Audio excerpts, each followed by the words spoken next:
Yeah, I'm gonna do that one.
Hi.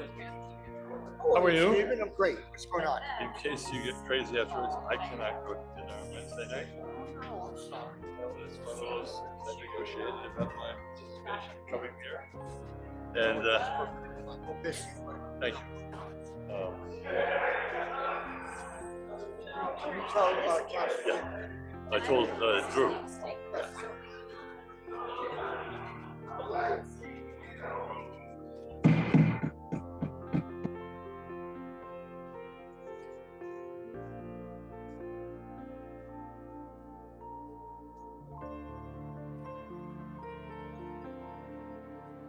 Recording in progress. We on? Now we are. All right. Well, that was my last gavel bang, so I'm going to miss that part of the job, and I hope I don't have to use it any further this evening.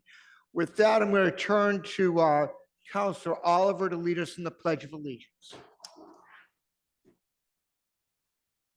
Allegiance to the flag of the United States of America and to the republic for which it stands, one nation, under God, indivisible, with liberty and justice for all. Good evening, colleagues. We are being both audio taped and videotaped. I don't believe we have anybody who's participating remotely tonight. Is Councilor Gentile? So we have nobody participating remotely. Can I entertain a motion to allow our councilors-elect inside the rail? Councilor Kalis, seconded by Councilor Leary. All in favor, please say aye.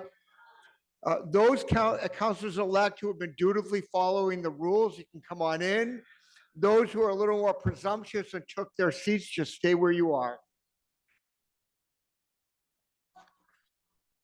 And of course, we're very glad to have all of the councilors-elect here.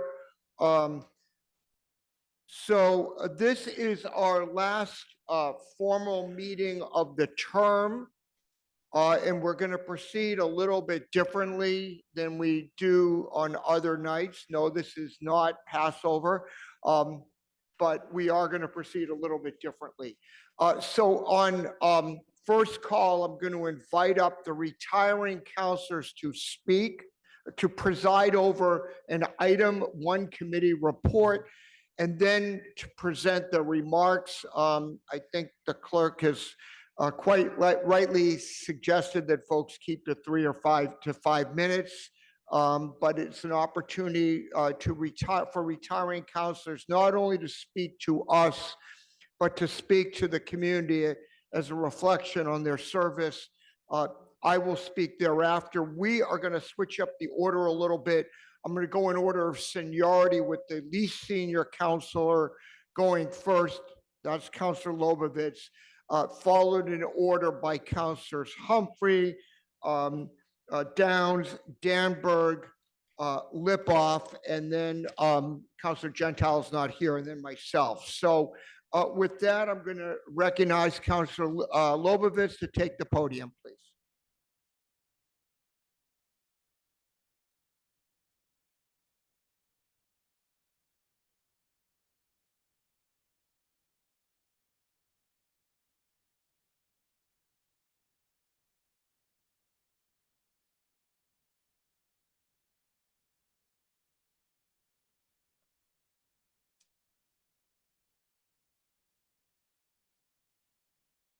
Thank you, President Laredo. Got to put on my glasses.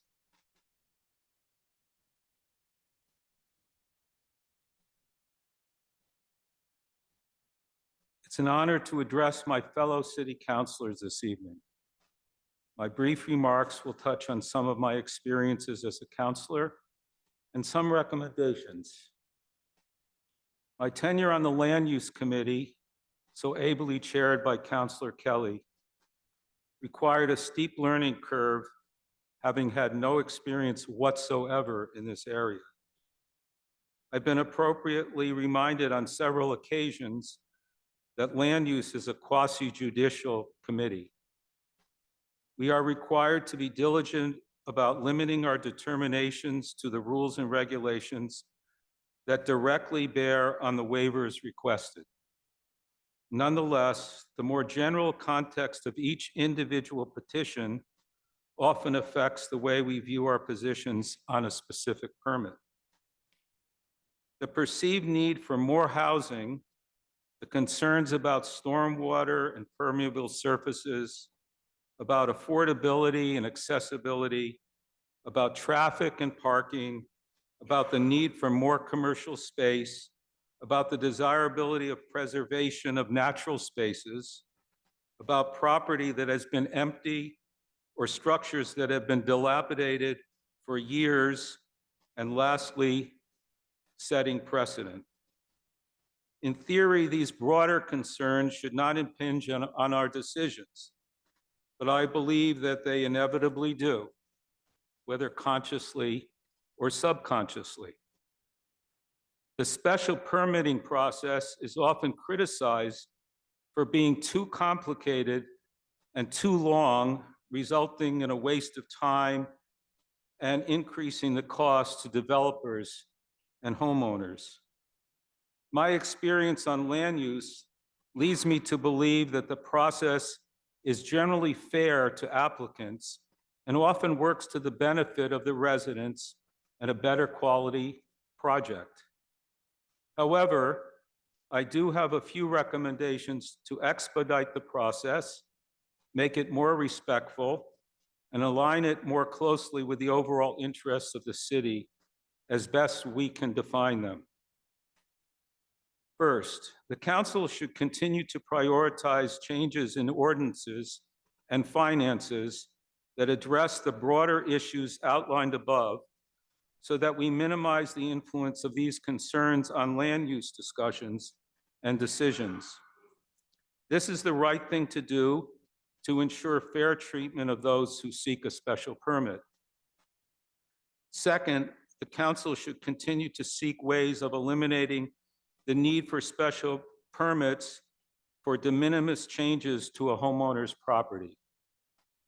And third, the council should more clearly define how and when abutters of special permit properties are engaged in the discussions about a proposed development. No hearing should be held until the applicant has complied with those requirements. Finally, I want to make a plea for continuing to build on a culture of respect for each other and for our residents. We can strongly disagree, and believe me, we do, without personal attacks or questioning the integrity of fellow councilors. I will not forget the leadership that President Laredo demonstrated in promoting that culture when he commented on the respectful nature of the discussions at some of our meetings. My brief tenure as a counselor has been one of the most enriching experiences of my life, and I thank you all and the dedicated residents of our city for giving me that gift. And now I call on Chair Albright to give the, oh, I'm sorry. Chair Kelly, of course. My order was changed, so to give the land use report. Thank you. Thank you, Councilor Lobovitz. The land use report begins on page 288. We met twice in December, as we are just so dedicated. Our first meeting was on December 2nd, and we took up item number 216-25, which was a request to rezone 2 parcels to MR1. We approved their request to withdraw without prejudice. That's the Dudley Road project. We took up item 217-25, which was another approval of a request to withdraw without prejudice. That was also Dudley Road. That's in 2 parts, both the zone change and the construction of the housing. Item 264-25, which was a request to exceed FAR at 11 Richfield Road, was also a request to withdraw without prejudice that was approved. Then we went on to item 306-25, which was a request to rezone 41 Farwell Street, and that was approved, 7-0. Number 307-25, a request to allow 3 multi-unit family dwelling, a 3-unit multifamily dwelling and zone change from limited manufacturing to MR2 at 41 Farwell Street. That was also in 2 different parts, that address, and that was also approved, 6-0. Item 348-25, which was a request to extend a non-conforming 4-unit multifamily dwelling with outdoor decks at 51-53 Eddy Street. That was approved, 6-0. Then we had a bunch of approvals for auto dealer licenses. First is 350-25, a Class 1 auto dealer license from MAG Retail Holdings. That was approved, 6-0. Number 351-25, a Class 2 auto dealer license for Reagan Inc. That was approved, 6-0. Number 352-25, Class 2 auto dealer license at Newton Center Shell, approved, 6-0. Number 353-25, the Class 2 auto dealer license at Velocity Motors, approved, 6-0. Number 354-25, you see how exciting land use sometimes is? Number 354-25, a Class 2 auto dealer license for Luxury Motors, approved, 6-0. Number 355-25, a Class 2 auto dealer license for Yes Auto Sales Group, approved, 6-0. Number 356-25, Class 2 auto dealer license for MAP Development. Guess what? Approved, 6-0. And number 361-25, Class 2 auto dealer license for Newton Trade Center Associates, also approved, 6-0. We then met again on December 9th. The first item is on second call, so we will talk about that one later. The next is number 219-25, which was a request for a special permit to allow 4 single-family dwellings and to waive side and rear setback requirements at 11 Parsons. They have since requested to withdraw without prejudice, which was approved, 8-0. Actually, they requested it that night. We approved it that night. And finally, for us on that night, number 304-25, which was a request to allow ground floor residential, 4 stories and exceeding height and associated parking waivers at 1100-1102 Beacon Street. We approved their request to withdraw without prejudice. And that Concludes my report. Thank you, Thank you. Councilor Labavitz.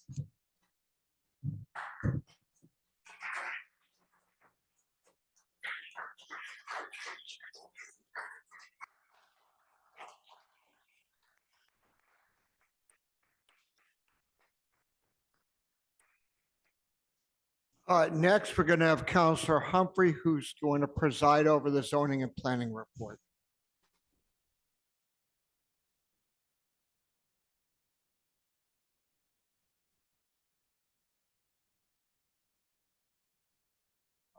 I'll just start with the report first. Is that from Counselor Oliver or from Counselor Baker? From Zoning and Planning, Counselor Baker. Thank you, Mr. Presiding Officer, and it's my privilege to present the last zoning and planning report of this term. It begins on page 291, and I'll just give you an indication that all the items are no action necessary, not because they do not require some action, but because some of them will be dealt with best at the beginning of the next term. And also, we did discuss a number of them as the committee report indicated. So these are items 236, 24, discussion of climate resiliency, to hear updates and plans. And I'm not going to go through all the votes, but just indicate that they are NAN. 258, 24, discussion and possible amendments to zoning ordinances concerning manufacturing district in Nonantum. 2625, discussion and possible ordinance amendments to remove the minimum parking requirement from multi-residence transit zones. 2725, request to amend the definition of two-family detached. 29524, parking, discussion on parking in village centers. 30224, aligning zoning to proposed use in new development. 4124, amend the setbacks in MR zones to encourage preservation of existing buildings. 6324, requesting an update on the implementation of the climate action plan. 8025, requesting discussion on the current state of Newton's commercial office space. 8524, requesting discussion and possible amendments to enhance the preservation of existing homes. Those are all items passed NAN, and I would just remind those who docketed them who wish to have them discussed again in the new term to please make sure that you take care of the docketing process when the time is right. In the meantime, I move the report. Thank you, Mr. Acting President. Thank you, Counselor. So first, thank you, of course, to the city staff and the clerks who make all of our work as on behalf of the residents as city councilors possible. So my reflections, I think, start with where my term started. It has been, I would say, a challenging and unpredictable 6 years from the pandemic right at the beginning to a labor strike, to global conflict and tragedies with local dimensions, to growing instability and repression at the federal level of our nation. Our city is also, of course, experiencing its sharpest structural fiscal pinch point in quite some time, which will continue to be difficult to manage over the coming 2 to 4 years while keeping residents happy. Local government is where the rubber meets the road, and that's on people's daily lives, and we have been tasked with carrying on every day despite all these challenges and uncertainties. I am satisfied that we have done many good things together in my time in office, even in just 6 years.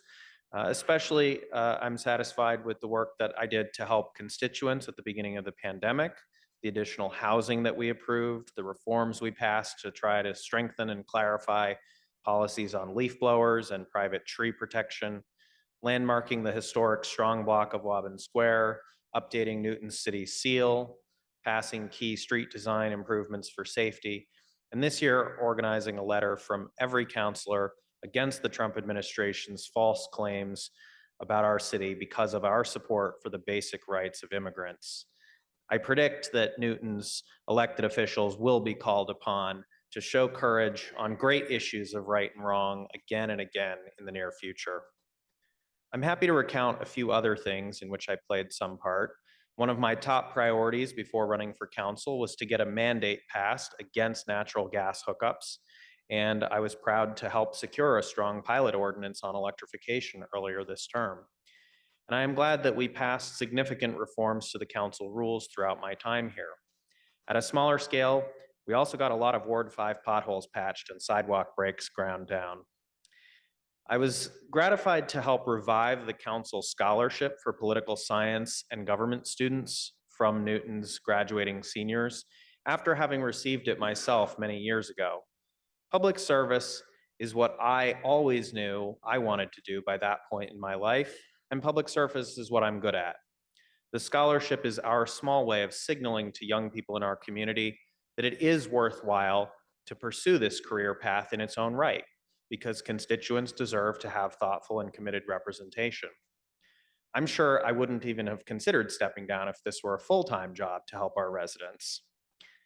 I am most proud of ensuring that in meetings and deliberations, there was a voice to represent people who felt they were otherwise going unheard, from residents to public employees. I feel that I have been as much of a listener as a strongly opinionated speaker. I am excited to be already underway with my master's degree studies at UMass Boston's Public History program, pursuing my other great passion in life. And earlier this year, I finished receiving a certificate in graphic design and web design from UMass Lowell to continue building my service options. It is nice to be taking a break from serving in elected office for now, giving myself the opportunity to continue listening and weighing in on local matters from a different vantage point. And I look forward to returning to government when the time is right. It has been an honor and a privilege to serve on this city council. Thank you.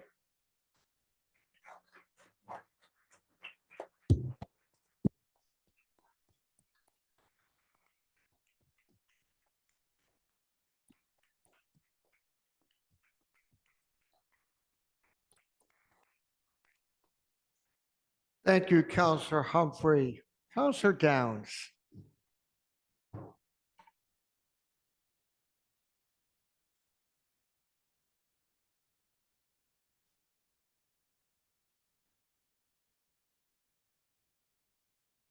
Thank you, President Laredo. I'm going to borrow from Counselor Humphrey's book and start by having the, let's see, it'll be the Public Safety and Transportation Committee. Thank you, Madam Acting President.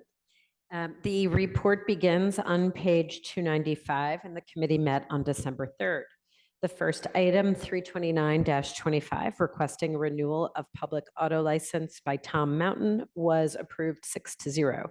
Item 330-25, requesting renewal of a public auto license by Michael Gimmelfarb, was approved 6-0. Item 331-25, requesting the renewal of a public auto license by Lassane Belochet, was approved 6-0. Item 332-25, requesting renewal of a public auto license by Rajiv Kumar, was approved 6-0. Item 333-25, requesting renewal of a public auto license by Abdurrahman Fella, was approved 6-0. Mr. Clerk, am I asking for a suspension of the rules on first call, or are we taking up our two unusual items on second call? Second call. Okay, with that, I move the report. Thank you. Thank you.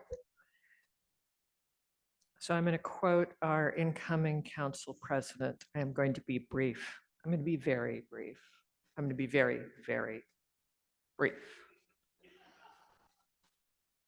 And since Councilor Humphrey has already thanked our really dedicated staff for their quality work, their dedication, and all that they do for the citizens of Newton, and as well as making our jobs easier.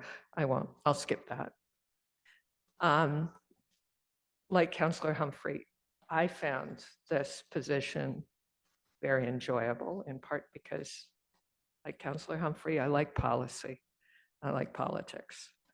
I also want to thank Mayor Fuller, in part for breaking down some of the internal staff silos to make it possible for our staff to work better together on shared goals that the city has, so that everybody's pulling in the same direction and sharing information.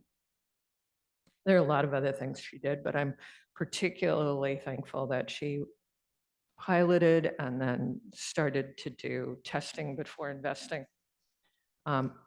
We need to try things out before we throw big money at it. This is a good way to try things out first, and particularly on road safety. rubber hits the road. I like that. I also want to thank you, my colleagues. This is not an easy position. There are hard decisions. There's hard compromises. I know it can be a lot of hard work. It can take longer than the 40 hours that you might put into your day job. And of course, we all do it for extremely high wages. And there are some hard words. But that's why skeletons don't run for office in the city of Newton. They don't have any guts. Overall, this has been a fun job, as I said. We've passed a number of good ordinances. I think we're on the right path with energy. I think we've put some good projects in some smart locations and passed zoning to make more of that possible. I think we're on the right path with parking reform, although we could do more. And I was really kind of inspired when we started working on legal marijuana sales in the city, how the usual groupings of votes kind of switched, became really interesting. So you could say we had joint support for selling joints. I do have a little advice, which I'll keep brief, very, very brief. Have courage, lead with empathy, and listen to the experts, especially the engineers.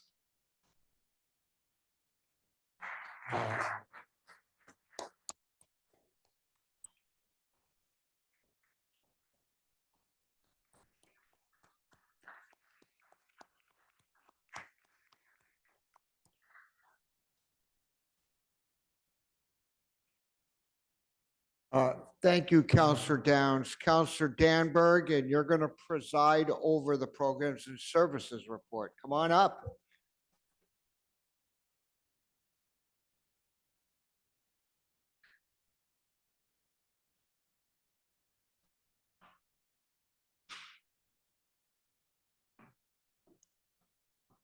Thank you, Mr. President.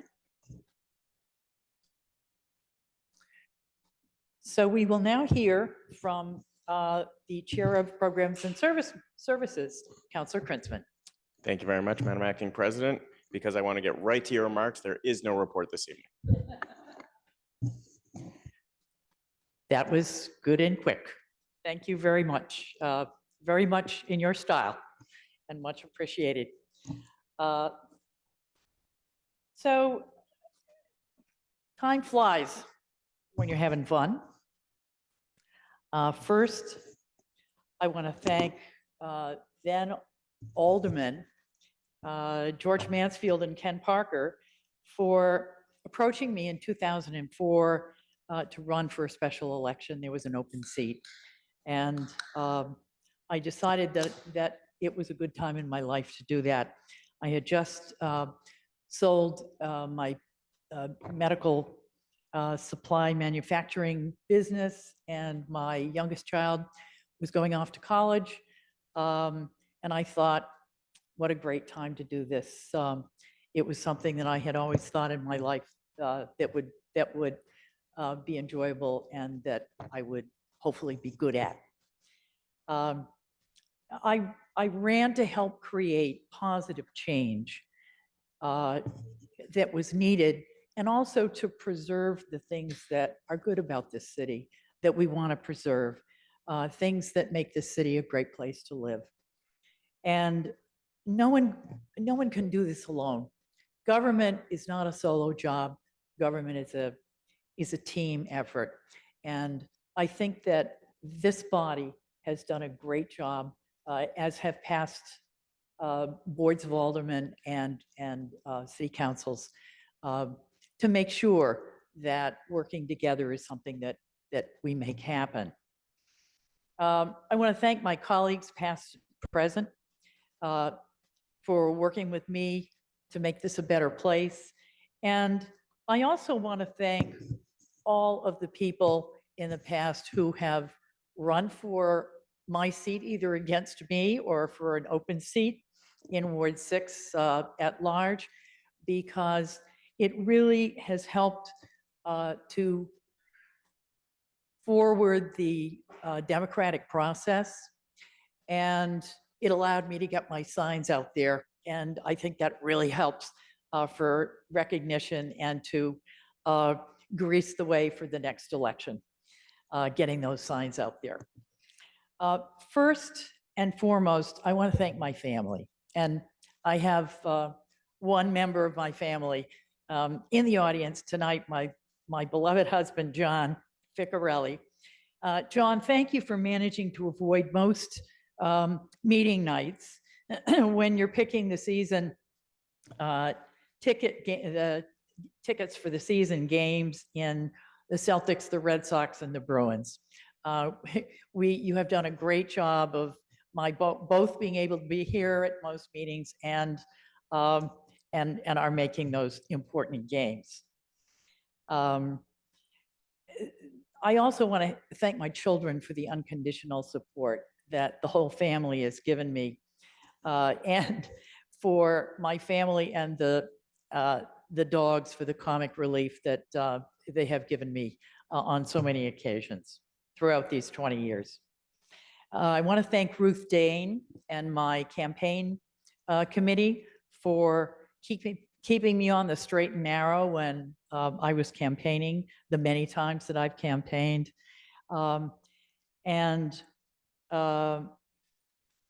Again, I want to thank everybody who has run not only against me, but against all of my colleagues, because I think it's kept us all honest and made us better candidates and better city councilors. Thank you also to the mayors. I have had the pleasure of working under Mayor Cohen, Mayor Seti Warren, whom we just tragically lost, and Mayor Fuller and Mayor-elect Laredo, for how hard you've worked and how deeply you have all cared for the city. And thank you, Mayor Fuller, for your extraordinary support of arts and culture. And thank you for always showing up. Every time I have been to an affair, an event, something for arts and culture, Kay Khan is always there, Amy Sangiolo is always there, and Mayor Fuller is always there. I don't know where they got the time, but they found it, and they did a spectacular job.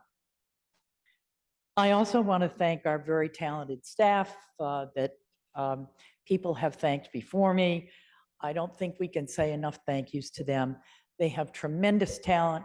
They have tremendous dedication, and we're very, very fortunate that they make running this city look easy. And thank you to all the department heads for their very capable leadership. The DPW for keeping the streets and the sidewalks and the stormwater and the trash and the snow clearing and everything else working in the city. Everything that means living a day-to-day life in the city, the DPW is to be thanked for. And to Inspectional Services for so skillfully overseeing our built environment, to the Law Department for defending us against all the lawsuits that we have had over the years. I can't count the number that I have been notified of over the years. It's dozens. And to Assessing and Treasury, Executive Office, Public Buildings, Josh, thank you for everything that you've done. Thank you for what you're going to be doing in the city for the next term under Mayor Laredo. To the Comptroller's Office, and a special thank you to the parking control officers for the very tough job that they do. It's thankless and tough, and they really make our city, the built environment and the parking situation, livable for all of us.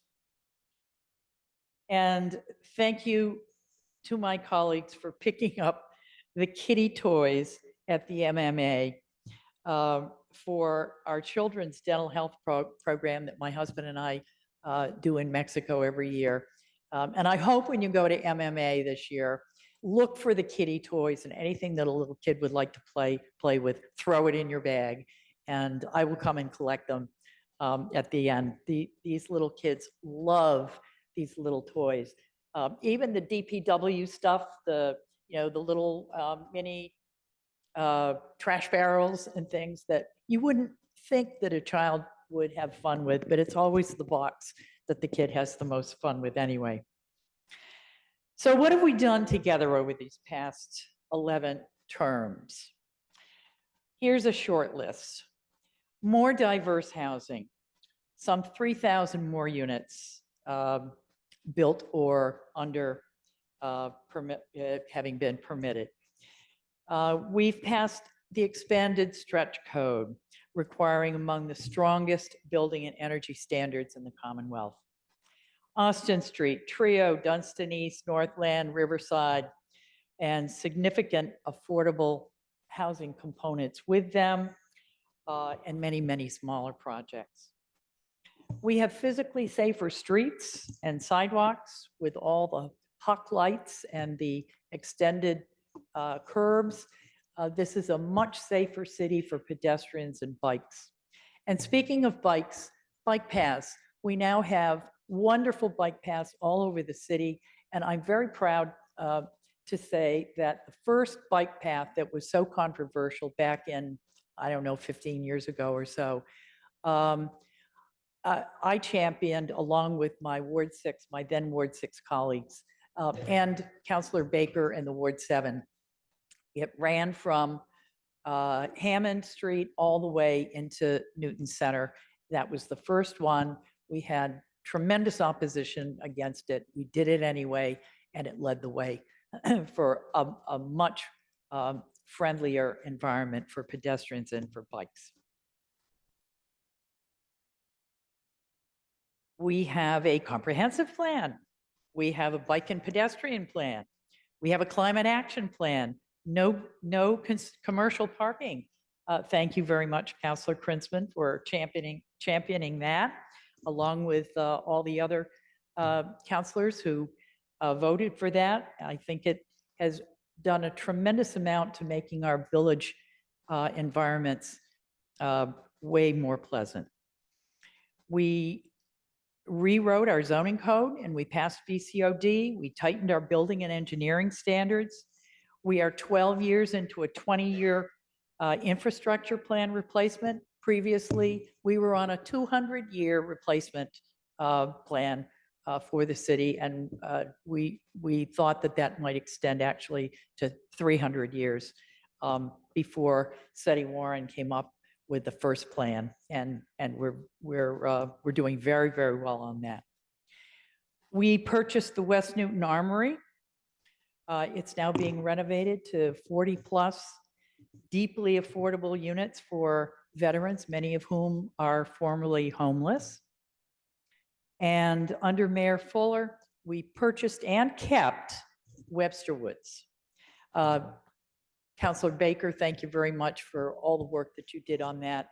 Our other illustrious Ward 7 colleagues also worked very hard on that. And we're very, very proud that we have an urban wood that is so rare certainly in the Boston area. And we will always have it. So thank you, Madam Mayor, for that. You led the way. Unforgettable moments. Passing VCOD, finally passing Riverside, acquiring the Armory, passing the sidewalk snow ordinance, putting in the first bike path, finally passing Riverside. Riverside passed 23 in favor, 2 against, but I think that everyone wants to see that built. I know I have followed it from, I think it goes back to something like 2007. So I can't wait until that shovel goes in the ground. Lessons learned. Government is not a one-man show. I can only, it can only work as a team effort. How hard our public servants work. I've gathered tremendous and gained tremendous respect for our city staff. I've learned how fragile and vulnerable public health is. We learned this during COVID. We lost a lot of wonderful friends. How important it is for government to step up to the plate in a crisis and be prepared. Boldness has genius power.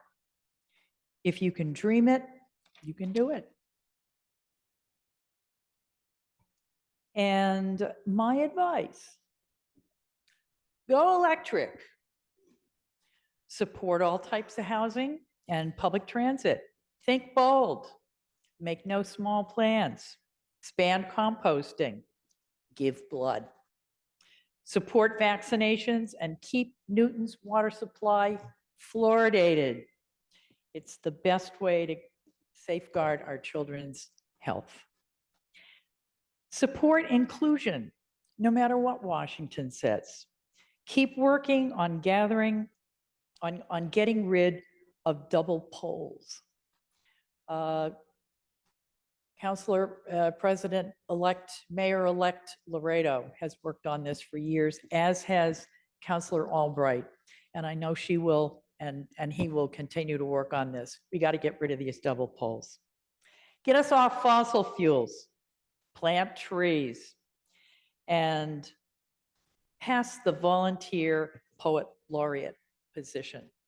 I've been hoping for this for many years, and I have no doubt that in the next term, it will happen. So in the interest of time, I've taken more than my share. I'll leave it here. Have a great holiday. And I will see you in the new year, just from the other side of the rail. Thank you.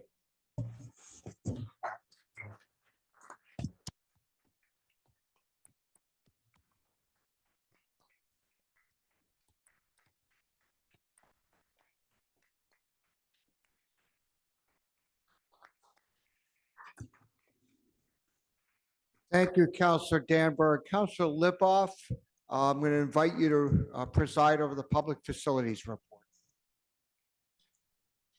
Thank you. For Public Facilities, Councilor Albright. Thank you, Mr. Acting President.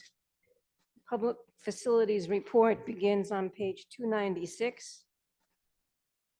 And the first item, 103-24, which is Councilor Albright on behalf of the Public Facilities Committee requesting update on planning and construction of the Bullows Pond Dam. That was voted no action necessary 6-0, and that goes along with 418-24. Her Honor, the Mayor requesting a discussion of the Bullows Pond Dam Rehabilitation Project and the preferred safety design. Public Facilities voted no action necessary 6-0. I hope that you all read the sense of the committee report that went along with these two items. These items were both discussion items, but we did send the sense of the committee couple of pages to Mayor Fuller and Mayor-elect Laredo, expressing the committee's consensus on that matter. So I hope you all had a chance to read that. 358-25, Her Honor, the Mayor requesting the appropriation of $2,304,983.75 from account 6100 3599 sewer fund surplus available for appropriation to fund phase 2 of the pump station rehabilitation CIP project. That was approved by Public Facilities 5-0. And the last item, which is 5625, is on second call. Thank you very much. Listening to speakers before you, you start to think of other things, including the long list of votes and accomplishments and things you worked on. Mine goes back 30 years, and I didn't want to bore you all with those things. Not that anybody else has. It's wonderful to do. And I thank you, Councilor Danberg, for recognizing all of those great things that we've done. 30 years ago, I ran for an open seat that was being vacated by Cindy Cream. And reflecting back on my 24 years of serving Newton, I couldn't help but think even further back as a 6-year-old, stuffing envelopes for my mother, who managed Ted Mann's campaigns for mayor. I remember in the 90s when I was fortunate to spend some days driving around this city with Ted Mann, pressing the flesh and watching him take note of potholes needing filling or citizens needing support. I was raised with the simple value that you don't just go to work, go home and take care of your family, but you have an obligation to be involved in your community to make a difference. Over the years, I was fortunate to work with so many amazing people that are no longer here with us today. I actually served with Wendell Baukman, who started in the 30s and ended in the 90s. And I served with Wendell and Dick McGrath and Carlton Merrill and Terry O'Halloran and Sidra Schnipper and Sal Salvucci, George Mansfield, Alan and Jay Saccone. And yes, my father, Mike Lipoff, as the first father and son to serve together, we knew how lucky we were. Late night meals at South Pacific after long meetings were highlights of our time together. Just special. I want to thank all of my colleagues here tonight and all who I've served with for stepping up and working together in guiding our great city. I would be remiss not to mention and honor a great mayor and a friend, Mayor Seti Warren. We met in 2007, and I quickly realized he was what Newton needed, a compassionate, thoughtful leader with vision and the ability to bring back trust in government. He asked me to co-chair his committee, which led to taking part in the most exciting campaign I have ever been a part of. In the end, Seti won over the electorate and beat Ruth Balzer to become the state's first elected Black mayor. I think of Seti often, and I miss him every day. Years later, supporting our friend and colleague, Jake Auchincloss, created the same excitement and thrill of working hard for the one that you know could make a difference.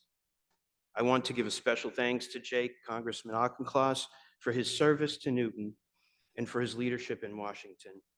And as for me, to thank him for his keen advice and friendship over the years. A quick thank you to honor the service of a past president of this council, Scott Lennon. I was honored to serve with Scott, whose example of leadership should be studied by all who take this gavel. And to Mayor Fuller, while Vice President to the Council, President Albright and I spent the COVID years working with Mayor Fuller and her staff, navigating territory that none of us had ever seen before. I watched Mayor Fuller literally work 7 days a week, 17 hours a day, and it was truly an inspiring display of love and dedication to this city. None of us would be in public service if it was not for the support of our families. What I will say next is going to elicit a response of my daughters. They would say, TMI, Dad, too much information. Well, here it goes. Just 2 hours ago, I was on a table getting a colonoscopy. That's where I was. And the upside of getting this colonoscopy is that I was not allowed to drive tonight. So my ride is my wife, Jan. So I get the opportunity to publicly thank you, Jan. Your encouragement, wise advice, full support, and unconditional love have been my foundation that has allowed me to be in public service.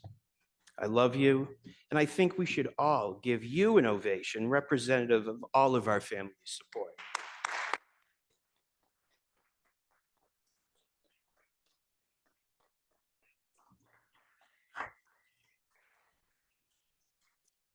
As I take my leave, I also think about where this council is heading and what lies ahead for our city.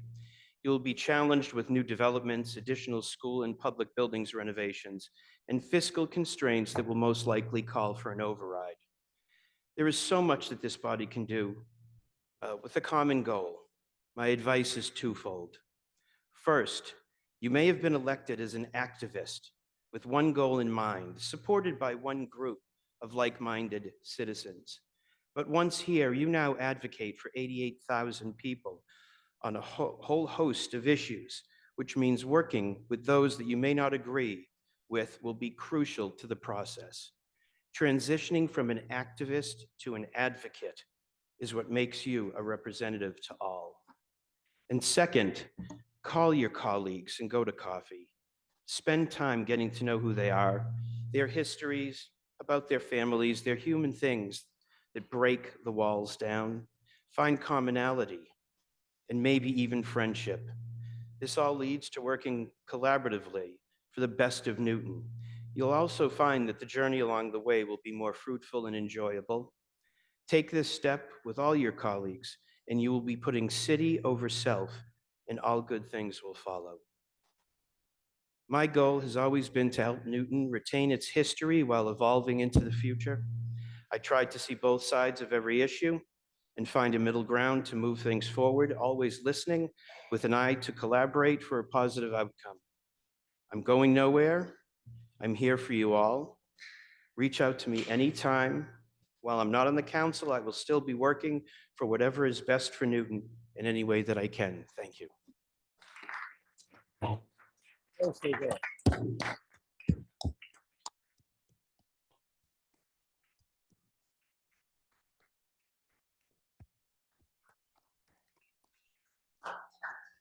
Thank you, Counselor Lipoff. We're going to finish the committee reports with finance and then real property reuse. And then I'm going to offer just a few short remarks of my own. So I don't have Counselor Gentile with us, but I do have Vice Chair Maliki. Would you please provide the Finance Committee report? Okay, the Finance Committee met on December 8th. First, we had number 357-25, request to accept and expend a $5 million MassWorks grant. That was to support the Cross Street Culvert Replacement Project, approved 7-0. Number 358-25, requesting appropriation of $2,304,983.75 for Phase 2 of the Pump Station Rehabilitation CIP project, approved 7-0.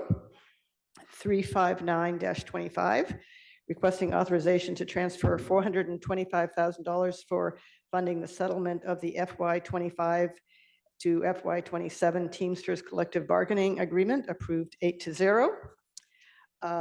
Number 360-25, requesting authorization to transfer $45,000 for vacation special leave disbursements. That was for the mayor and COO, due to there not being the usual number of vacancies year end from which to allocate funds. That was approved 8-0. And number 362-25, requesting information regarding Mayor-elect Laredo's plan to staff the executive department. Finance voted no action necessary, 8-0. And with that, I submit the report. Thank you, Vice Chair Maliki. Counselor Chair Danberg for real property reuse, please. Thank you, Mr. President. The Real Property Reuse Committee met briefly this evening. We took up item number 36-24, the reuse of parcel of land on Grove Street and Hancock Street. Do I need You need a suspension of the rules to report out that item. All in favor of suspending the rules to allow Counselor Danberg to report out the item, please say aye. Aye, opposed, go ahead, please. Thank you very much.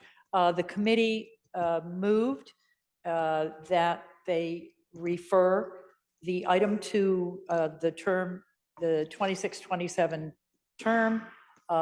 There were 7 present. The vote was 7-0.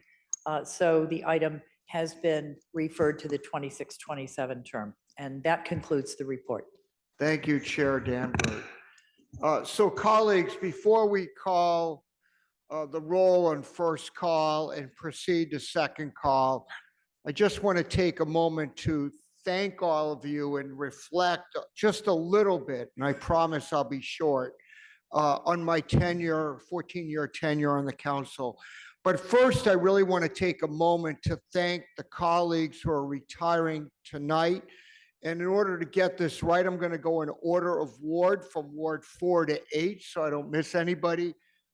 Counselor Gentile's not here this evening, but as all of you know, he has served both the school committee for 8 years and now in the city council for decades as a true advocate for the city. And when I think of Counselor Gentile, I think of someone who always, always, always had the best interests of the city in heart. He chaired the Finance Committee very ably for a number of years.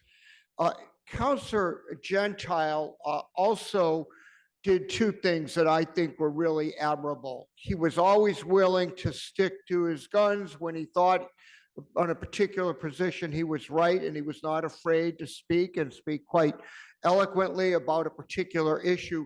But I also observed Counselor Gentile on numerous occasions build compromise, build consensus, and no greater opportunity than our debate over the Village VCOD Act, where together with Counselor Albright, they succeeded in bridging some pretty large gaps. So we are successfully able to get something resolved. And I would say to all of us, those leaving and those returning, the ability to forge compromise in a legislative body is exceptionally important. I would urge all of us to take lessons from that. Turning to Ward 5, I'll start with our ward councilor, Counselor Humphrey, who I think has been the epitome of wonderful ward councilor service. Counselor Humphrey is the type of person, Bill, you're out there, you go talk to the residents, you solve problems, you are passionate about the work that you do. You brought that passion to everything we did here. You also have an encyclopedic knowledge of the rules and procedure, all of which added immeasurably to our work. And for that, I, for one, am very grateful. Counselor Downs, Andrea, you're the person probably the most knowledgeable about transportation and biking and parking issues on this council. You too are very passionate about that work. I always appreciate it, but I always appreciate as well that you did this in a very calm, factual way. You conveyed your views, your information to us. We all have benefited from that tremendously. We're going to miss that a great deal. Counselor Lobovitz, you have the shortest tenure of the retirees, but I had the pleasure of working with you on the Land Use Committee, where I thought you brought an exceptionally calm, deliberative, thoughtful approach to our work, which I think in many ways is the hardest work that we do on this council, because we are in a quasi-judicial capacity. We have to balance so many competing interests, and I think you did that diligently, thoroughly, and with great respect for the residents. And for those who don't know, we're not letting Counselor Lobovitz retire completely, because he is going to be working with Counselor Bixby on the working group for the Newton Highlands Task Force. Perhaps an unenviable task, but a very important one, and we're grateful for that. Counselor Danberg, you've accomplished so much during your tenure on the council. I wouldn't even know where to begin, but you have been a passionate advocate for the arts and culture in the city. We are far, far better as a community because of that work. I hope I can follow in those footsteps in my term as the mayor of the city. And I have to say, when the snow falls and I shovel my sidewalk, and I do so diligently, I always think of you, Counselor Danberg, and will continue to do so. Last but not least, Counselor Lipoff, we are going to be faced, I think, for how many decades now, for the first time, without a Lipoff or Lappin in this chamber. And that is a remarkable record. The fact that you managed, were able to serve with your dad, who was truly a wonderful person, and your sister, who I am so proud is going to be working with me. So we're not entirely losing the Lipoff family. But Rick, I think you brought a tremendous, measured, thoughtful approach to your work. You always honed into the issue. You always tried to do the right thing, particularly on difficult projects. We are very grateful, and I know you have other things you're going to be doing both in the city and outside. And for everyone retiring, I really hope that this is just a different, you're going to all come back and help us in a different way. So some final reflections on my tenure of 14 years in this council. I could not get off the Land Use Committee, by the way, no matter how hard I tried. I thank my predecessors. I have to start with this. I have been extraordinarily fortunate on the city council to have ward colleagues who were collegial, helpful, friendly, and pitched in. And that was when now Mayor Fuller and Councilor Baker was there, and then Councilor Grossman, who stepped up in exactly the same way. For those of you who are new, and there are a number of you, I'm going to urge you to try to form those same kinds of bonds. They are so important. They will help the local residents. And if we solve their little problems, and they're not little to them, they may seem little to us, but they're not little to them, you're going to make this a far better community. And you do that as a team. And in Ward 7, I like to think we truly were a terrific team that's going to be immeasurably helpful. I also have to just say this. This is a large body. Some might say too large. And I'm not going to debate that one way or the other this evening. But what I will say is from each and every one of you, whether it's in a committee meeting or in the full chamber, I have been influenced and changed my mind on a particular issue because of your perspective and advocacy. And that really is amazing when you think about it. I may have come into a meeting having read the materials with a preconceived notion of how I was going to vote. And then I listened to 2, 3, 4, 5, 6, 8, 10, 12, however many colleagues felt like speaking that evening, and I changed my mind. And I would therefore ask all of you to keep an open mind as you come into committee meetings, as you come into the full council. Yes, there'll be occasions when you'll have made up your mind, you'll decide you're clearly passionate about an issue, but take the time to listen to what your colleagues have to say. And don't be afraid to change your mind. And don't be afraid to compromise to get to a final result. Compromise is not a bad word. Compromise is how legislative bodies and governments effectively function. So finally, obviously, I'm not going very far away.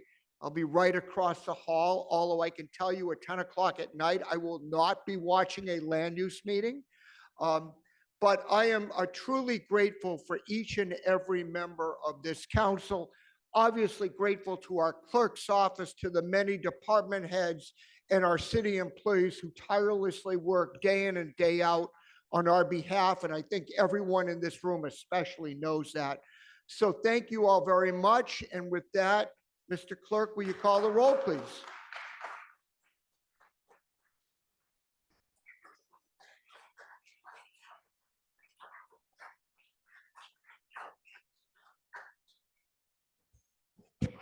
Councilor Albright. Aye. Councilor Baker. Aye. Councilor Bixby. Aye. Councilor Block. Aye. Councilor Danberg. Aye. Councilor Downs. Aye. Councilor Farrell. Aye. Councilor Gentile. Councilor Getz. Aye. Councilor Greenberg. Aye. Councilor Grossman. Aye. Councilor Humphrey. Aye. Councilor Kalis. Aye. Councilor Kelly. Aye. Councilor Krinsman. Aye. Councilor Leary. Aye. Councilor Lipoff. Councilor Lobovitz. Aye. Councilor Lucas. Aye. Councilor Maliki. Aye. Councilor Mickley. Aye.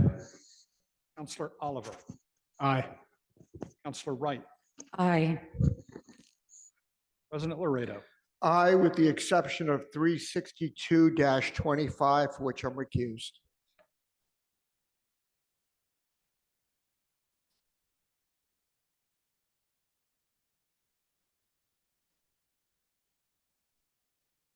On this vote, the ayes are 23, the nays are 0, 1 abstention, and 1 recusal on item 362-25. On that vote, the vote is 22 to 1 to 1. Thank you, Mr. Clerk. We're now going to proceed to second call. I am going to recognize Chair Albright of the Public Facilities Committee on item 56-25. Okay, 5625, Betsy Harper, 19 Fairmont Ave, petitioning for a main drain extension that begins at the end of the line drain manhole near 1617 Chapin Road and extends approximately 482 feet easterly to the end of Chapin Road. This will provide a means of overflow connections to the proposed on-site infiltration system that was designed for the new dwellings. The overflow connections will be provided to the dwelling along the proposed main drain extension. Petitioner to pay the entire cost. The Public Facilities Committee voted to deny this petition with 4 in favor of denial and 3 against. Should I give a brief report and then ask for a substitute? There is a request to withdraw, Yes, correct? yes, I think you can keep your report very brief and just go to the That's- request. fine, that's good. So at this meeting, we had a report from Weston and Sampson, who did a third-party review at the committee's request. And they did report that the main drain extension met standards, but that the lots themselves, which were just, they weren't actual designs and construction designs for the lots, for the houses on the lots, but some of the standards were met and others were not met and could not be told whether they'd be met until actual designs were developed. After that meeting, Betsy Harper wrote to the council asking to withdraw her petition without prejudice. And so I would like to move that we substitute this withdrawal without prejudice for the denial. So is there a second to the request? Counselor Larry has seconded that. All in favor of allowing the request to withdraw to be substituted for the denial, please say aye. Aye. Opposed? The ayes have it. Now we'll just take a quick motion. We need to do this in roll call, Mr. Clerk, for the withdrawal, formal withdrawal. Okay, we'll try to do this in a voice vote as well. I'm going to accept a motion by Counselor Albright to approve the withdrawal, seconded by Counselor Damberg. If you're in favor of approving the withdrawal, you say yes or aye. If you're against it, you vote no or nay. We'll do this in voice vote. All in favor of allowing the motion to withdraw, please say aye. Aye. Opposed? The ayes have it. It passes. Thank you.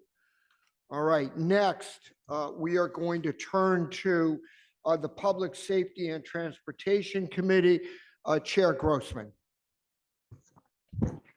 Thank you, Mr. President. So we have 2 items on second call, I think found on page 299 and 300. This is items 364-25 and 364-25 on page 299, 363-25 on page 300. These are appeals of traffic council decisions and need to be referred to the Public Safety and Transportation of the next committee of the next term in order to properly consider, discuss, and dispose of them. And that is why they're on second All call. right, so let me just explain the process to everyone so we're all clear. Each of these items will require a three-quarters vote in order to accept the item late, and then it will be referred to the new council in the next term. Is everyone clear on that? Any questions on procedure, process? Counselor Albright. Are these actually late filed items or were they actually discussed in public safety? They were not discussed in public safety. They were heard in traffic council. Yeah, there was no public safety commission meeting in which to hear them, and so therefore we're referring them to the new council, but we Okay. need to accept them here now. So the appeals were late filed. I don't No. think the appeals were actually late filed. I think they were filed in a timely way. It's just that the timing of the items and the appeals was such that they just came in prior to this meeting. And so there's no Okay, opportunity, got it. not only to have a Public Safety and Transportation Committee meeting, but in order to have appeals, there's quite a lot of notice that needs to go out in a timely way and no way to accomplish that Thank you for that. without another council meeting and through the end of the term. All right, we're going to take each of these items separately. I'm going to try to do this on a voice vote. All in favor of approving, approving a suspension of the rules on 36425, which is an appeal of a traffic council decision regarding the Beacon Street parking lot. All in favor of allowing the suspension, please say aye. Aye. Opposed, the ayes have it. That will be referred to the new council. The same with 363-25, that's an appeal regarding the Langley Road Triangle. Also the same, all in favor, please say aye. Aye. Opposed, the ayes have it. That too is referred to the next council. And then we're going to deal with the real property reuse item. Counselor Damberg. And you're just going to report this out even though there's no report. Thank you, Mr. President. This evening, the Real Property Reuse Committee met very briefly before this meeting to. You know what, Counselor Damberg, I erred. This is Grove and Hancock Street. Forgive me. Oh. My fault. Grove and Hancock. Yes, this is item number 36-24. Grove and Hancock Street. The committee met very briefly before this meeting. No, Grove and Hancock, we met a bunch of times in this one, Counselor Damberg. I'm sorry. And what we're looking for is to refer this to the next committee, to the 26-27 committee. You just.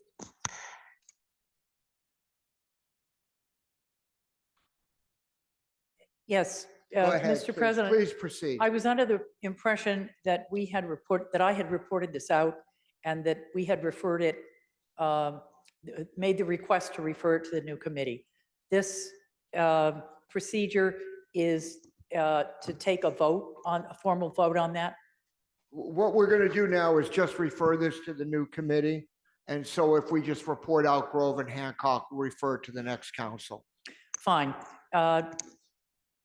The vote that was taken tonight, a motion was made to refer item number 36-24 to the 26-27 City Council. That's correct. And that's the request. And on that request, so all in favor of referring this to the 26-27 council, please say aye. Aye. Opposed, the ayes have it. This item also is referred. Thank you very much, Chair Thank Damberg.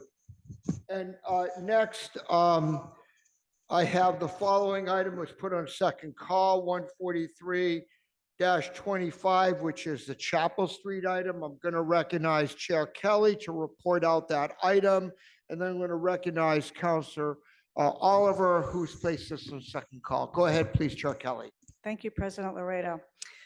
When the Land Use Committee met on December 9th, we took up item 143-25, a request to allow non-accessory parking, associated dimensional waivers relative to surface parking lots, and to allow a retaining wall exceeding 4 feet in height at 56 Chapel Street in Nonantum.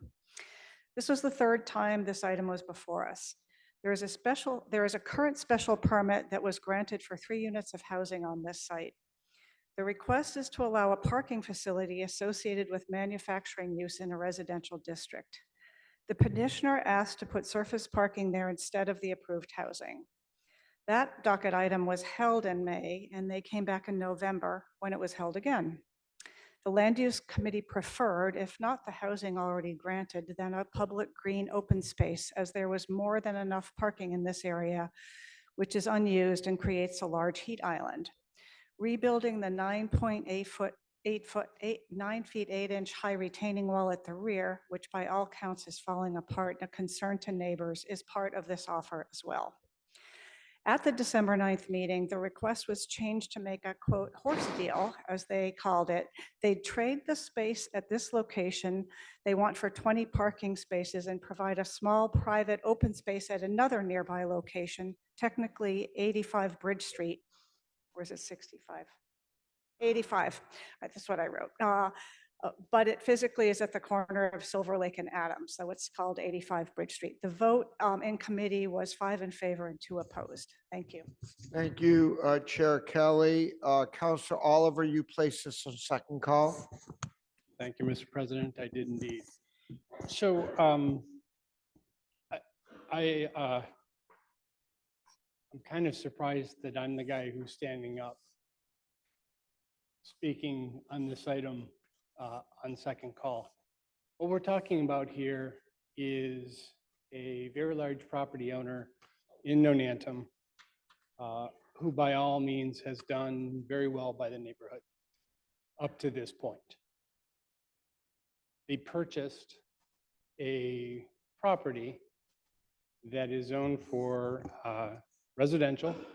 There's a special permit, like we just heard, that this body granted about 1.5 years ago, I think, for a 3-family housing project. The existing house was knocked down. It's a level, empty lot right now. They purchased it to turn a residential lot into a parking lot in front of their front door. They currently have over 660 parking spaces directly behind their building. It is 2 massive, and I think massive is probably an understatement, parking lots. It's an ocean of asphalt. I've been walking my dog, Lucy, past this property since I saw this item come along, and I've been taking pictures of the utilization of that lot, or I should say, the lack of utilization of that lot. They don't need this parking. They want parking in front of their front door. And I'm shocked that land use approved a project to allow parking that is not an allowed use in a residential zoned property, to increase parking, surface parking, by the way, to get to somewhere closer to 675 parking spaces that are dramatically underutilized already, and we approved it. This, I'm just going to say, like, that's not the Newton that I came to know and love in this chamber. I'm shocked by that. I really want to send this message that no, turning a residential lot into a parking lot is not something we approve of. Thank you. Thank you, Counselor Oliver. Others who wish to speak, Counselor Leary, and then Counselor Greenberg. Thank you, Mr. President. Everything that Counselor Oliver just said is accurate. And it took me a long time to come to a decision here. And just a few minutes ago, President Laredo spoke about compromise. That's what we're doing here.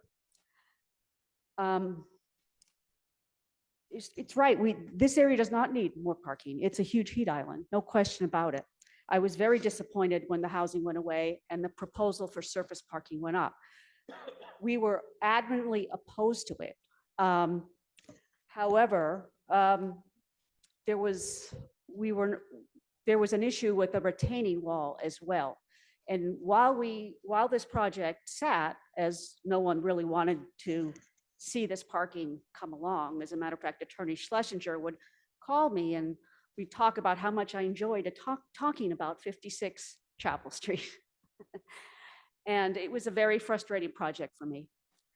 However, I'm compromising on this because I don't want that fenced area to last for many, many more, who knows how long it's going to last and stay there. And the issue with the retaining wall, the neighbors, the abutters are very much in support of this. And I also want to say that the Ward 1 councilors, particularly myself and Maria Greenberg, worked to get some compromise here. And that is the green space at the corner of Silver Lake and Adams Street, which removes 20 parking spaces and greens them up. In addition, the parking at 56 Chapel will also be, will include pervious surfaces, light colored materials, a pollinator garden, more green space, and they put in additional, abutting parking. There's 10 new EV stations there as well, along with also more trees. So there has been an effort to green this up to somewhat mitigate the parking issues. If we leave this alone, it's going to remain as it is for I don't know how long. And we have the neighborhood support for this. And we made a compromise that I think at least mitigates some of the heat impacts. And I also believe that this area is ripe for change. And I don't think we'll be looking at a lot of parking lots necessarily well into the future. I think we have to keep an open mind about it. That's how I came to my determination. And you know, I'm always cautious about any new parking, and in fact, like to reduce parking in our business districts. And I don't think the city council should be taking on that role about how much parking a business needs. So I urge my colleagues to support that, as it is a compromise, that it does make some benefits to the community and the neighbors want it. Thank you very much. Thank you, Councilor Leary, Councilor Greenberg, and Councilor Albright, and Councilor Lucas. Thank you, Mr. President. I'd also like to acknowledge that it has been a difficult decision for me to support this project. It's not ideal, but is a tolerable compromise. We will, in exchange of this new parking lot, get 6,000 square feet of green space on another part of the property. And the abutters will be getting the retaining wall that they so desperately want fixed. And finally, I want to avoid another situation similar to 386 Watertown Street, where if this project is not approved, the village of Nonantum will be left with another lot surrounded by fencing for years to come. So I urge my colleagues to support this project. Thank you. Thank you, Councilor Greenberg, Councilor Albright, then Lucas, then Block. Thank you, Mr. President. First of all, I think my two colleagues from Ward 1 did a very good job of coming up with a compromise that was something that the neighbors wanted and getting some green space in return for turning this into a parking lot. But the most important thing that I think is at play here is that this is a council that talks about supporting business. We've talked about that a lot lately. We have to support businesses and give them what they want and make sure that they succeed. And as I understand it, this building will be 50% empty come the summer. And the people who own this lot feel that this parking lot is important to try and get some tenants in that building. And we all know that office space it's difficult to get office space rented these days. If this business feels it needs this lot, then I think we should do it. So I'm hoping that we'll vote for this as the Land Use Committee approved it. Thank you, Councilor Albright. Councilor Lucas, please.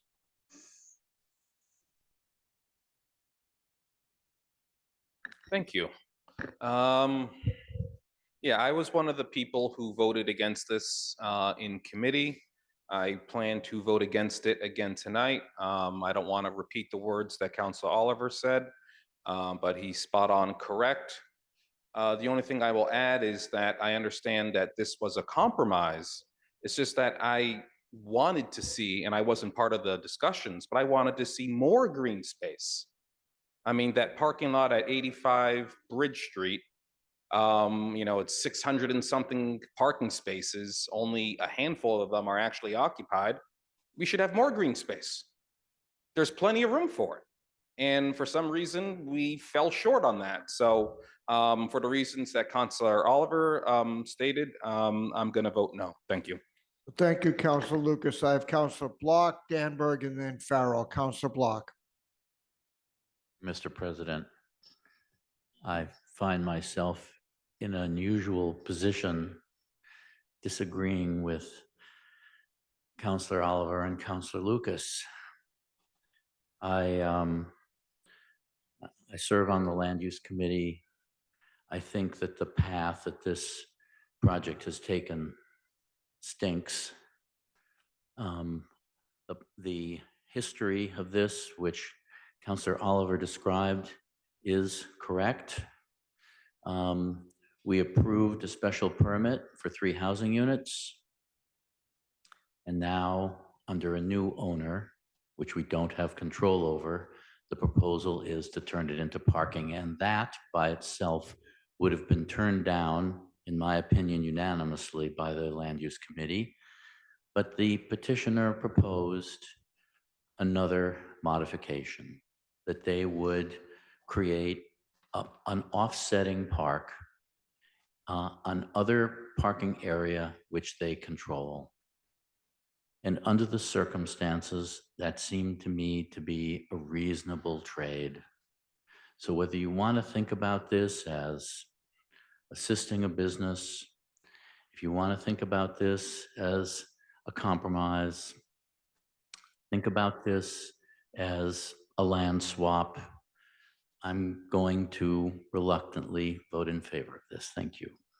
Thank you, Counselor Block. Counselor Danberg, then Farrell, then Downs. Thank you, Mr. President.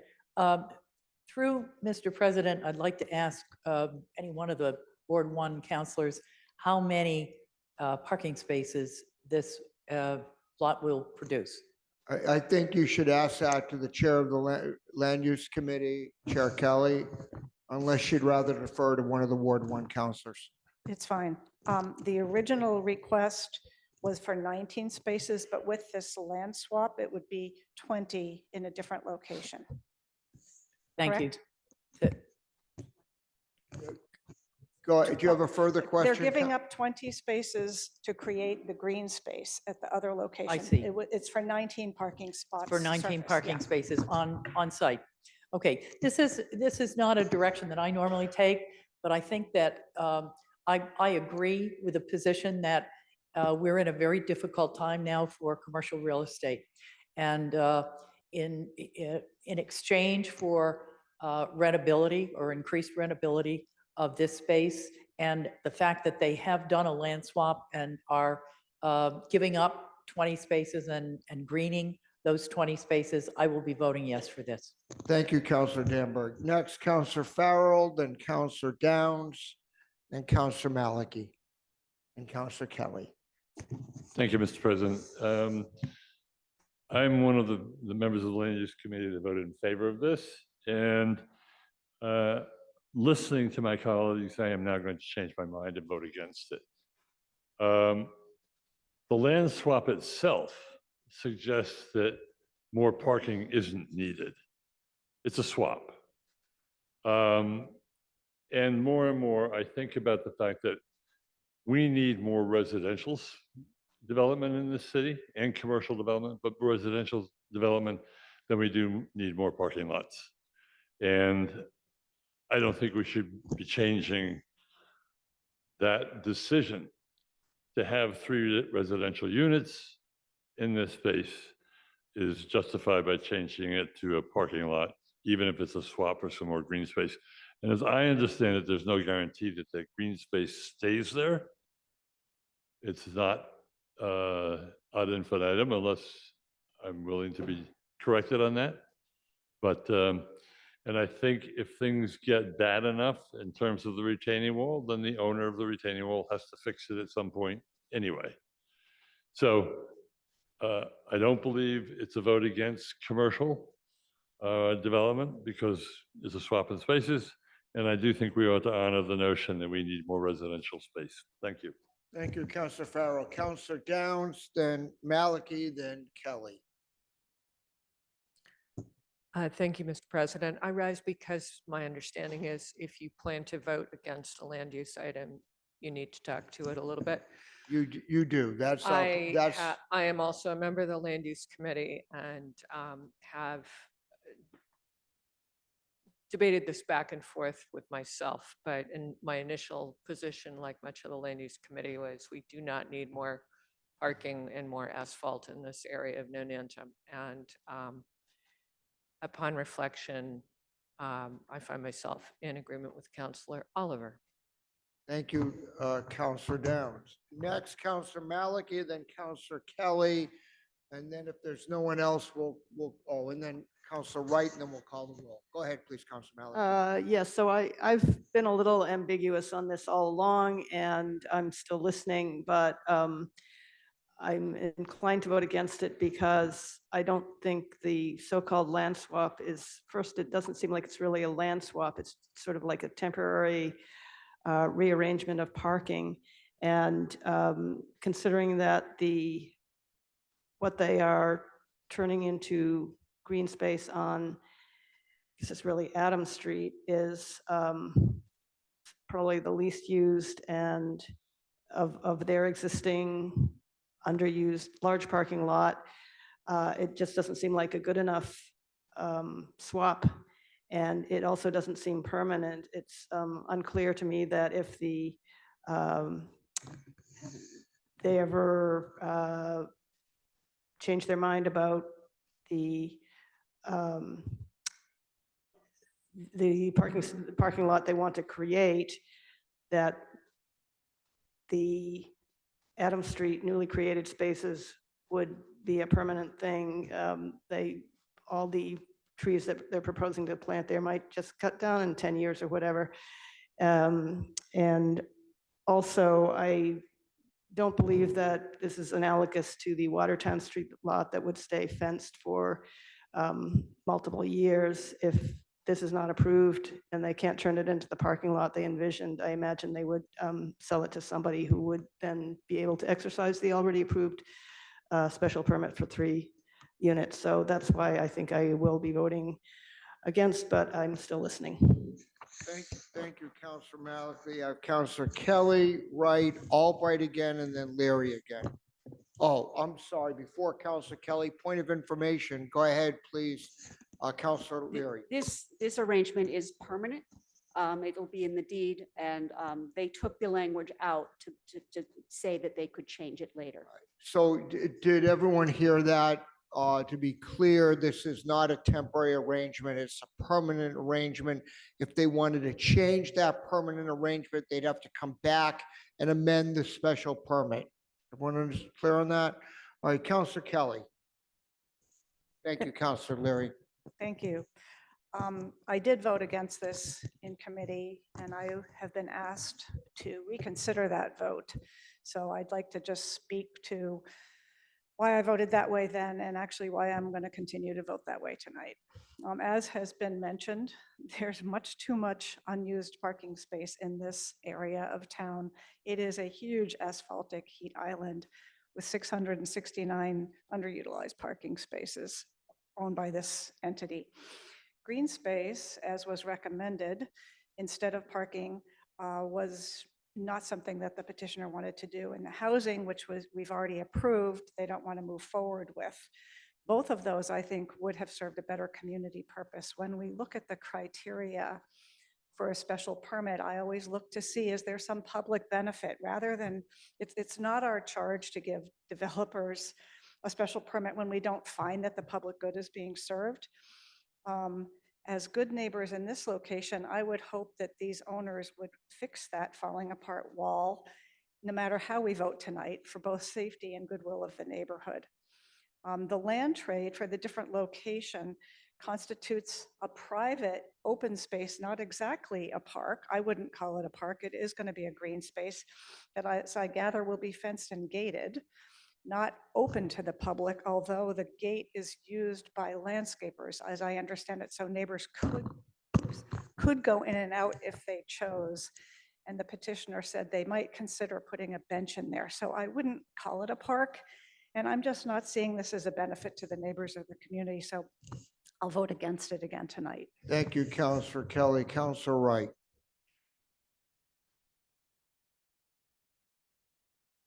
Go ahead, please. Sorry about that. Go ahead, please. This is completely open and unobstructed. There is a gate, a pedestrian gate that people can go through. It will have benches, it will have green space, it will have trees. So it is a little park or a little green space you could have lunch in. So I just want to say that. Thank you. Counselor Wright. Thank you, President Laredo. This one was a difficult decision, and I'm still listening to everyone. I support businesses But what has been brought up, and when I go by here, there are so many open parking spaces.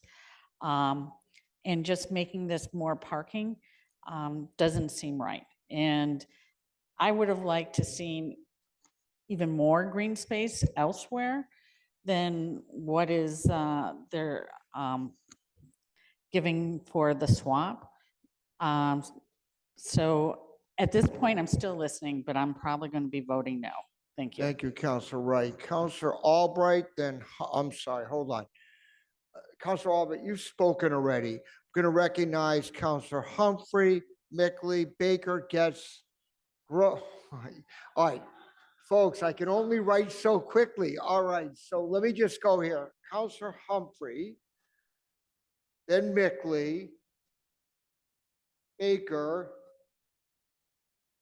Getz, Grossman. Anyone else I haven't, Greenberg again, and Albright again. All right, I think I got all of that. So with that, Counselor Humphrey, go ahead, please. Thank you, Mr. President. I'm just associating myself with the remarks from Councilors Oliver, Downs, and Kelly. Thank you very much. Counselor Mickley. Yeah, echoing, I'll be voting the same way. And for those that haven't, I recommend taking a look at an aerial photo of this neighborhood and just seeing the abundant supply of parking in all directions, north, south, west, and east. It's an ideal spot for residential, multifamily type of project, 2 blocks from the Charles, a few blocks from storefronts, no Nantum. It makes no sense to have parking here. I'll be voting no. Thank you. Thank you, Counselor Mickley. Counselor Baker. Thank you. I've been hearing our colleagues, and if I vote against it, I want to associate myself with the comments of the Chair of Land Use. I do want to ask a procedural question. If this item is denied, the prior special permit still obtains? Prior special permit still exists, but there's, of course, no obligation for the petitioner to exercise it. No, I understand. But if this item fails, then the item can't be brought back to the council. So I just want to be clear on the impact. of the That decision. is correct, Counselor Okay. Baker. Thank you. Thank you. Counselor Getz. Too memorizing because I'm not supportive. I'm listening to my fellow counselors, but at this point, I'm not hearing anything that is convincing. And I'm appreciating the amount of work that went into creating the housing units on that site that was approved. And so at this point, I'm not supportive. Okay, thank you, Counselor Getz. Next, I have Counselor Grossman. Thank you, Mr. President. I came in with an open mind on this one. I've been persuaded by my colleagues who are voting no for the reasons that they've stated to vote no, and that's why I rise. Thank you. Thank you very much. Anyone else who's not spoken previously? All right, seeing none, I'm going to recognize Counselor Albright, then Counselor Greenberg, and then unless someone else has something to say, we're going to vote it out. Go ahead, please, Counselor Albright. Thank you. So when I first raised my hand, I wanted to make sure that people knew that the green space was permanent. So Counselor Leary had already spoken about that. I just hope that if we vote this down, we don't end up with another vacant lot in Nonantum, permanent vacant lot. And I'm a little surprised with a building that is going to be 50% empty, that this council isn't willing to help out a business that thinks that it needs the parking in this location. Was there, I'm wondering, maybe there was a conversation in land use saying, you know, trying to find out why they needed this space, and I assume that that's the reason why it was approved in the first place. But for a council that speaks all the time about helping businesses out, and for a business that's got an office building that's 50% empty, and we're going to vote say no, you can't do what that business wants, this makes no sense to me. Thank you, Counselor Albright. Counselor Greenberg, I think you get the last word this evening. Well, I don't think I'll change any minds, but I just want folks to be aware that this new green space is going to be in an area that's full of construction trucks right now and heaps of landscape material. And this will be a vast improvement to the neighborhood. So it will be an amenity to the neighborhood. It will help the business. The business wants to have this parking lot directly by their front door to attract more tenants. So those are the two reasons why I will be supporting this project. Thank you. Thank you. All right, Counselor Singh, Counselor Farrow, do you want to add you get the final word this evening. Thank you, Mr. President. I would just like to reassure my colleagues that I, for one, am both pro-business and pro-housing. So I don't think my vote against this particular solution is against business whatsoever. I also don't know whether anyone here knows who is going to maintain this park in perpetuity, whether it's going to be transferred over to Parks and Recreation, whether they keep it, No, whether it's, they can do whatever they want. I just don't know. So thank you. point of order, colleagues, it stays as private property. And there are frankly are good legal reasons that a landowner would not want to say this is a public park. There's a difference between that and allowing the public access to it, which the petitioner has said they would do. Hope I answered that. Okay. With that, we're going to call the roll. If you vote yes or aye, you're in favor of this proposal. No or nay, you're against it. It's a majority vote. Go ahead, please. Pardon?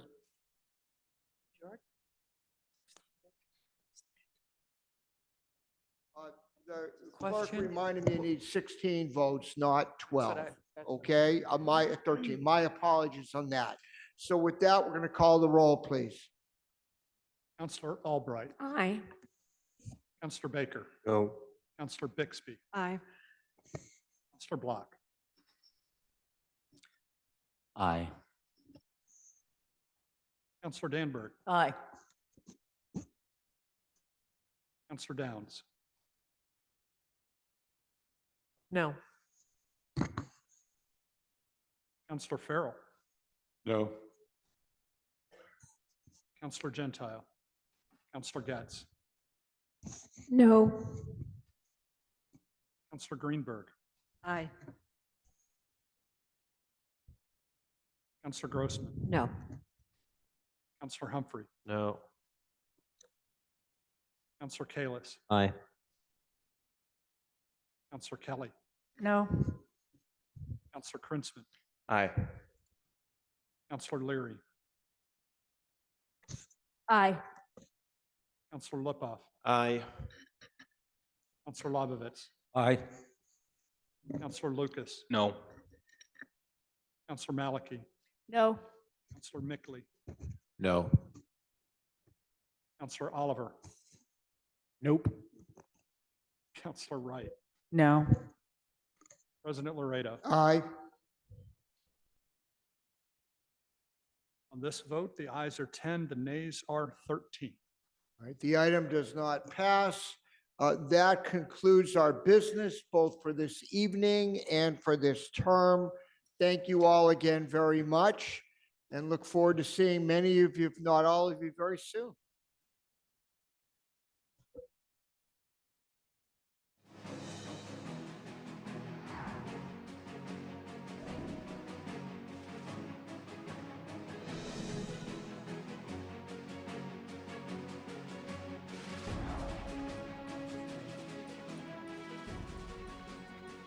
Colleagues, as you exit, colleagues, just want to remind you that for our departing counselors, there are citations from our state delegation that they were kind enough to provide to all of us who are departing.